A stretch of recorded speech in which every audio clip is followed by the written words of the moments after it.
Hello friends, I'm a maths faculty from QLS Academy. Today we are going to continue with comparing quantities. You should pay attention to every concept. So let's get started without any further ado. I hope you will have fun learning.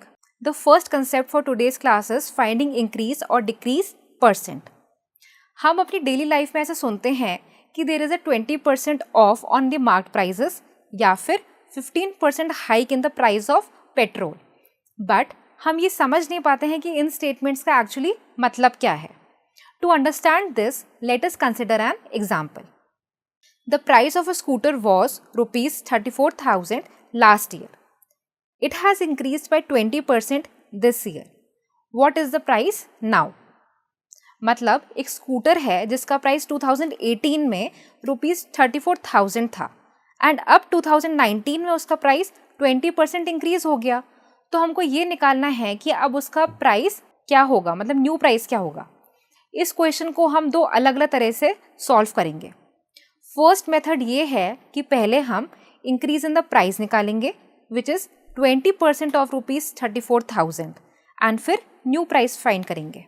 20% of ₹34,000 कितना हो जाएगा solve करेंगे तो ₹6,800 and new price calculate करने के लिए हम old price plus increase दोनों को ऐड करेंगे. मतलब 34,000 प्लस कितने का इंक्रीज हुआ है 6,800 का, दोनों को ऐड करेंगे तो हमारा आंसर आ जाएगा 40,800. अब हम देखते हैं कि सेकेंड मेथड से इसका आंसर कैसे निकलेगा. इसमें हम यूज़ करेंगे यूनिटरी मेथड. 20% का मतलब क्या हो गया, ₹100 बढ़कर ₹120 हो गया. तो अब ₹34,000 बढ़कर कितना हो जाएगा. तो हम यहाँ पे यूनिटरी मेथड लगाएंगे तो 100 120 34,000 कितना हो जाएगा 120 अपॉन 100 इंटू 34,000. मतलब इंक्रीज प्राइस कितना आ गया हमारा ₹40,800. ऐसे ही परसेंटेज डिक्रीज इन प्राइस का मतलब होगा एक्चुअल डिक्रीज निकालना followed by it's subtraction from the original price. अब हम मान लेते हैं कि स्कूटर की सेल को बढ़ाने के लिए कंपनी वालों ने स्कूटर का प्राइस जो है वो 5% कम कर दिया. तो अब स्कूटर का प्राइस जो है वो क्या होगा, price of scooter is equal to ₹34,000. Reduction निकालने के लिए हम क्या करेंगे, वही 5% ऑफ ₹34,000. तो ये कितना आ जाएगा हमारा ₹1,700. अब हमको न्यू प्राइस निकालना है तो हम क्या करेंगे, ओल्ड प्राइस माइनस कितना रिडक्शन हुआ है, मतलब ₹34,000 minus ₹1,700 which comes out to be ₹32,300. Now let us understand how to find discounts. Discount का क्या मतलब होता है. Discount is a reduction which is given on the marked price of the article. Discount इसलिए दिया जाता है जिससे कि कस्टमर्स किसी प्रोडक्ट को लेने के लिए अट्रैक्ट हो जाए या फिर उस प्रोडक्ट की सेल्स को बढ़ाने के लिए डिस्काउंट दिया जाता है. डिस्काउंट निकालने के लिए हमें सेलिंग प्राइस को मार्क्ड प्राइस से सब्ट्रैक्ट करना पड़ेगा. सो डिस्काउंट का फॉर्मूला क्या हो गया, marked price minus selling price. बड़ी शॉप्स एंड डिपार्टमेंटल स्टोर्स में आप लोगों ने देखा होगा कि हर प्रोडक्ट पे एक कार्ड होता है जिस पे उस प्रोडक्ट का प्राइस लिखा होता है. इसी प्राइस को हम क्या बोलते हैं, मार्क्ड प्राइस कहते हैं उस प्रोडक्ट का. Let us try some questions now. The price of a sweater was slashed from ₹960 to ₹816. Slashed का मतलब कम हो गया. By a shopkeeper in the winter season. Now you have to find the rate of discount given by him. देखो, सबसे पहले हम discount निकालेंगे, मतलब marked price minus selling price. तो 960 माइनस 816 कितना हो गया, ₹144. ये डिस्काउंट आ गया. अब क्योंकि डिस्काउंट जो है वो मार्क्ड प्राइस पे दिया जाता है, we will have to use marked price as the base. On marked price of ₹960 the discount is ₹144. तो on a marked price of ₹100 discount कितना होगा, 144 upon 960 into 100% which is equal to 15%. Next question is the marked price of a ceiling fan is ₹1,250. and the shopkeeper allows a discount of 6% on it. You have to find the selling price of the fan. तो देखो इस question को हम ऐसे solve करेंगे. 6% discount का मतलब होता है कि ₹100 मार्क्ड प्राइस पे डिस्काउंट कितना मिला, ₹6 का। तो हम यहाँ पे यूनिटरी मेथड लगाएंगे और हम देखेंगे कि ₹1 पे डिस्काउंट कितना हो जाएगा, ₹6/100। ये तो आप लोगों को क्लियर है। On ₹1250 the discount will be ₹6/100 into 1250 which is equal to ₹75। अब हमको निकालना है सेलिंग प्राइस। तो सेलिंग प्राइस का फॉर्मूला होता है marked price minus discount which is equal to ₹1175। अब हम पढ़ते हैं कि सेल्स टैक्स या फिर टैक्स जो है वो क्या होता है। ये वो टैक्स होता है जो गवर्नमेंट चार्ज करती है on the sale of an item. ये टैक्स शॉपकीपर लेता है कस्टमर से एंड फिर गवर्नमेंट को दे देता है। ये टैक्स हमेशा selling price of an item पे ही होता है और इसको बिल में ऐड किया जाता है। एक टैक्स और होता है जिसको प्राइजेस में इंक्लूड किया जाता है और वो होता है value added tax, that is VAT. कुछ क्वेश्चंस करते हैं इस पे।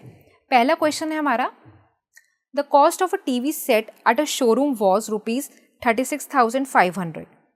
The sales tax charged was 8%। You have to find the bill amount.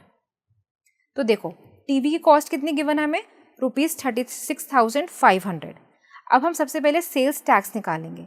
तो सेल्स टैक्स कितना हो जाएगा, 8% ऑफ ₹36,500। इसको हम कैलकुलेट करेंगे तो हमारा आंसर आएगा ₹2920। अब बिल अमाउंट को निकालने के लिए हम टीवी की कॉस्ट में सेल्स टैक्स को तो ऐड करेंगे। तो हमारा बिल अमाउंट कितना आ जाएगा, ₹36500 plus 2920 which is equal to ₹39420। अब हम एक और क्वेश्चन करते हैं टैक्स पे ही बेस्ड। एक कलर टीवी है and it is available for ₹26,880 inclusive of VAT, मतलब इसमें वैट जो है वो ऑलरेडी एडेड है। If the original cost of the TV is ₹24,000 you have to find the rate of VAT, मतलब वैट कितने का लगा है।